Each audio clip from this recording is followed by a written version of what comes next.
Okay, dear students, today we will discuss allergy. What is allergy? How can we define it? हम allergy को कैसे define करेंगे? Simple definition allergy का क्या है कि this is an abnormal excessive immune response against a harmless or less harmful agent. इन्हें हम पढ़ रहे थे कि डिफेंस सिस्टम, बॉडी के इम्यून सिस्टम का काम पैथोजन के खिलाफ लड़ना है, पैथोजन को मारना है, लेकिन हर पैथोजन के खिलाफ वो उसके पैथोजेनिसिटी के हिसाब से लड़ता है। यहाँ एलर्जी एक इम्यून रिस्पांस है, लेकिन ये इम्यून रिस्पांस तब एबनॉर्मल होता है जब ये उस एजेंट के खिलाफ हो जिस एजेंट का ज़्यादा नुकसान न हो या बहुत कम नुकसान हो। और अगर बॉडी किसी ऐसे एजेंट के खिलाफ बहुत ज़्यादा इम्यून रिस्पांस, बढ़ा चढ़ा कर इम्यून रिस्पांस दे दे जिस एजेंट का कोई ज़्यादा नुकसान न हो या जो एजेंट इन्हें हार्मलेस हो, सो ऐसे ओवर रिस्पांस, यानी ऐसे एबनॉर्मल एक्सेसिव का मतलब बहुत ज़्यादा ओवर रिस्पांस किसका? इम्यून सिस्टम का। किसके खिलाफ? ऐसे एजेंट के खिलाफ जो या तो हार्मलेस है और या लेस हार्मफुल है। अब ऐसे ओवर रिस्पांस को हम एलर्जी कहेंगे, लेकिन जिस एजेंट के खिलाफ ये रिस्पांस आता है उस एजेंट को क्या कहते हैं? That agent is known as allergen.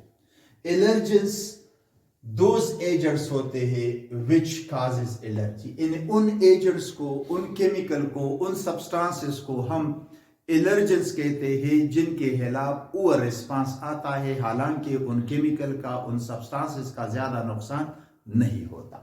और एग्जांपल एलर्जन के क्या है? पोलन ग्रेन है। तो नॉर्मली हमारे इम्यून सिस्टम, हमारे इननेट इम्यूनिटी में ये चीज मौजूद है। जब हम इनहेलेशन करते हैं तो उस ईयर में अगर पोलन ग्रेन मौजूद है तो अल्लाह ने हमारे इम्यून सिस्टम के फर्स्ट लाइन ऑफ डिफेंस में, हम जब नोज से उसको इनहेल करते हैं तो नोज के पहले पार्ट में हेयर मौजूद है, वो उनको ट्रैप करता है, या ऊपर जाकर वहां सील या म्यूकस है वो ट्रैप कर लेता है, या आगे पूरे रेस्पिरेटरी ट्रैक्ट में सील और म्यूकस मौजूद है तो उस एलर्जन को ट्रैप करता है। और नॉर्मली हमारे बॉडी में इस एलर्जन या इस पोलन ग्रेन के खिलाफ कोई बड़ा रिस्पांस नहीं आता क्योंकि नेचुरल सिस्टम मौजूद है, वो कर रहा है। लेकिन कुछ लोगों में ऐसा होता है कि जब वो पोलन इनहेल करते हैं तो उनके बॉडी में इस पोलन के खिलाफ बहुत ज्यादा ओवर रिस्पांस इम्यून सिस्टम का आता है, और अक्सर उस इम्यून रिस्पांस का नुकसान बॉडी को ज्यादा होता है, जबकि जिसके खिलाफ वो रिस्पांस आया था, फॉर एग्जांपल पोलन के खिलाफ उनका रिस्पांस जो आया था वो पोलन इतना खतरनाक नहीं था जितना उस रिस्पांस का बॉडी को नुकसान होगा। दूसरा एग्जांपल डस्ट है। तो डस्ट पार्टिकल से हम इनहेल करते हैं और हर एक इंडिविजुअल में नॉर्मली यही मौजूद होता है कि वो डस्ट, वो जो हियर है या सीलिया या म्यूकस रेस्पिरेटरी ट्रैक्ट, उसको ट्रैप करके उसको खत्म कर देता है। तो उसका बॉडी की तरफ से उसके खिलाफ कोई स्पेसिफिक रिस्पांस के आने की जरूरत नहीं होती। या इसी तरह एनिमल्स डेंटर्स होते हैं, एनिमल के बॉडी में जो खुश्की होती है उनके खिलाफ इन्हें कुछ लोग वो रिस्पांस देते हैं। नॉर्मल लोगों में ऐसा कोई रिस्पांस नहीं होता। या इसी तरह इंसेक्ट बाइट से या इंसेक्ट स्टिंग होता है, कोई वास्प है उसको किसी को काट ले, स्टिंग लगा ले, तो उसका इतना बड़ा नुकसान तो नहीं आना चाहिए क्योंकि उसमें जो पॉइजन होगा वो तो नैनोग्राम के हिसाब से होता है, तो उसके खिलाफ। या लेटेक्स के मुख्तलिफ जो प्लांट्स के बॉडीज होते हैं उनमें से कुछ वाइट सा मटीरियल निकलता है, फ्लूइड निकलता है, तो उनके खिलाफ वो किसी इंडिविजुअल के स्किन पे गिरता है तो कुछ लोग उसके खिलाफ वो रिस्पांस देते हैं। नॉर्मल लोगों में ऐसा वो रिस्पांस नहीं होता। वायरस, बैक्टीरिया वगैरह या दूसरे मुख्तलिफ किस्म के ऐसे एजेंट्स हो सकते हैं जिनके खिलाफ कुछ लोगों का इम्यून सिस्टम वो रिस्पांस देता है। अब ये जो एलर्जन होते हैं बॉडी के अंदर, या इनके बॉडी के साथ कांटेक्ट कैसे होता है, या इन एलर्जन को कोई इंडिविजुअल या हम इनहेल करते हैं, इनहेलेशन थ्रू द ईयर करते हैं, या इसको स्वाल्व करते हैं, फूड के साथ ही हमारी बॉडी के अंदर जा सकता है, या इसका कांटेक्ट हमारे स्किन के साथ डायरेक्ट पड़ सकता है, हमारे स्किन पे मतलब कि इसके खाना स्किन पे पड़ सकते हैं और वहां से स्किन से इसके खिलाफ रिस्पांस आ सकता है। तो या इनहेल करेंगे या स्वाल्व करेंगे, निगल लेंगे, या डायरेक्ट इसका स्किन के साथ कांटेक्ट आएगा।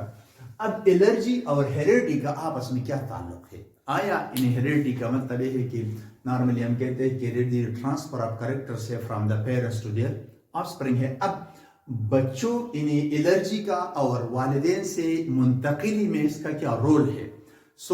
یہ ریسرچ سے ثابت ہوا ہے کہ اگر کوئی بھی پیرنٹس نہ مدر نہ فادر دونوں میں سے کوئی بھی الرجن نہ ہو، نہ فادر الرجک ہے نہ مدر ہے، پھر نارملی 15% آف سپرنگ میں بچوں میں الرجی کے چانسز ہوتے ہیں. یعنی اگر نہ فادر نہ مدر الرجن ہو، پھر بھی 15% بچوں میں ان کے ہاں الرجی ان کے بچوں میں ہو سکتی ہے. لیکن اگر if one of the parents is allergen، اگر پیرنٹس میں سے کوئی ایک الرجک ہو، فار ایگزامپل یا مدر ہو یا فادر ہو، تب آف سپرنگ میں یہ پرسنٹیج ڈبل ہو جائے گی.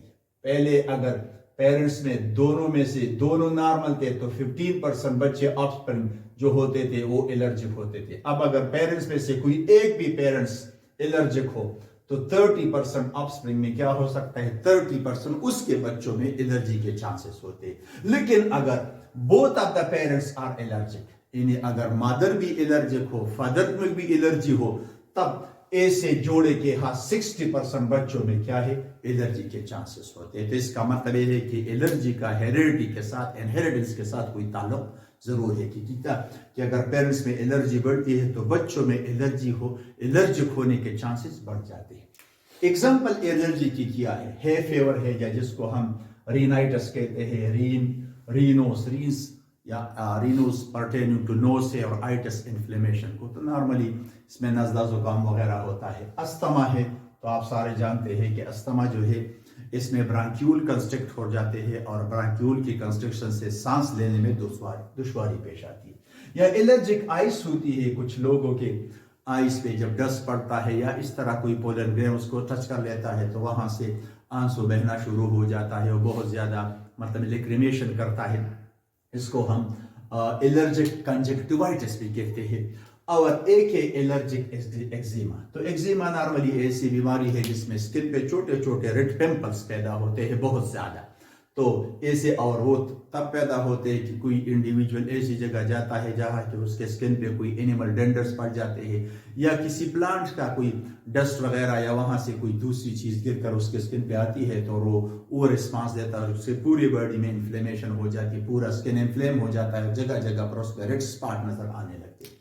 اسی طرح ایناپائلیکٹک شاک ہوتا ہے. تو ایناپائلیکٹک شاک کا سمپل ایگزامپل میں دیتا ہوں کہ جب کچھ لوگ ایسے ہوتے ہیں جب اس کو کوئی واسپ ڈنگ کرتا ہے، انہیں اس کو واسٹنگ کرتا ہے تو فوراً انہیں اس کی باڈی سے اتنا زیادہ رسپانس آتا ہے، انڈیویجول انہیں بے ہوش ہو جاتا ہے. تو نارملی مطلب کہ سٹنگ اگر کسی انسیکٹ نے کیا ہے یا کسی ظاہری بات ہے واسپ وغیرہ نے کیا ہے تو اس میں کتنا زہر ہوگا، تو وہ زہر تو ہماری باڈی میں جا کر فوراً ڈائلوٹ ہو جاتا ہے. اس کے خلاف رسپانس کیا آنا چاہیے، وہ جو ریجن ہے جہاں پر سٹنگنگ ہوئی ہے وہ تھوڑا سا سویل اپ ہونا چاہیے، تھوڑا سا ریڈ ہونا چاہیے، وہاں سے تھوڑا سا پین آنا چاہیے. لیکن اس کا یہ مطلب نہیں کہ باڈی اتنا رسپانس دے دے کہ اس سٹنگ کا اتنا نقصان نہیں تھا جتنا اس کے رسپانس کا نقصان تھا.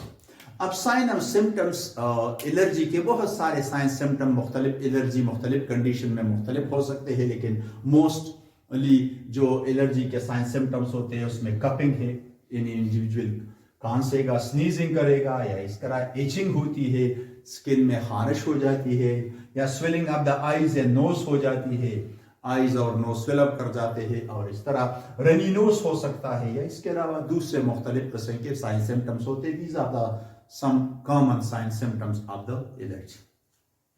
ایکسپلینیشن میکینزم کیا ہوتا ہے، کیوں الرجی ہوتی ہے؟ تو الرجی کیا بیسک وجہ کیا ہے، میکینزم کیا ہوتا ہے. ایک انڈیویجول نارمل یہ جو الرجنس ہوتے ہیں یہ جب بھی ان لوگوں کی باڈی کے اندر جاتا ہے یا ان کے سکن پہ پڑ جاتا ہے جو لوگ الرجک ہوتے ہیں، عام لوگوں کی بات، نارمل لوگوں کی بات ہم نہیں کرتے. الرجن لوگوں میں الرجن جو ہے وہ جب اس کے باڈی میں جاتا ہے تو وہ سٹیمولیٹ کرتا ہے اوور پروڈکشن آف دا امیونوگلوبولن ای. یہ جو امیونوگلوبولن ای ہے، جس طرح آلریڈی ہم نے ٹائپس آف اینٹی باڈیز پڑھی تھی، 5 کلاسز اینٹی باڈیز کے ہیں، سو ان میں سے ایک کلاس ہے. اور نارملی اینٹی باڈیز کا کام یہ ہوتا ہے to fight against the pathogen, اس کا ڈیفینس میں رول ہوتا ہے. لیکن اس کی بہت زیادہ پروڈکشن ہو جاتی ہے، اور یہ جو امیونوگلوبولن ای ہے ان کی پروڈکشن کو اس کیس میں الرجن سٹیمولیٹ کرتا ہے. الرجن ان میں سے کوئی بھی ہو سکتا ہے جو ایگزامپلس ہم نے دیے ہیں. اور یہ جو इम्यूनोग्लोबुलिन ई है वो स्टिमुलेट करता है the more and more production of histamine और प्रोस्टाग्लैंडिन और सेरोटोनिन वगैरह की सिक्रीशन को बढ़ाता है। और ये जो केमिकल्स हिस्टामिन वगैरह होते हैं इनकी प्रोडक्शन को चूंकि इम्यूनोग्लोबुलिन ई स्टिमुलेट करता है तो इन हिस्टामिन वगैरह की प्रोडक्शन से बॉडी में इन्फ्लेमेशन बढ़ जाती है और उस इन्फ्लेमेशन के ओवर रिस्पांस यानी बहुत ज़्यादा इन्फ्लेमेशन की वजह से बॉडी को नुकसान हो जाता है। तो इसलिए ये जो एलर्जी है ये बॉडी के लिए नुकसान है बजाय फायदे।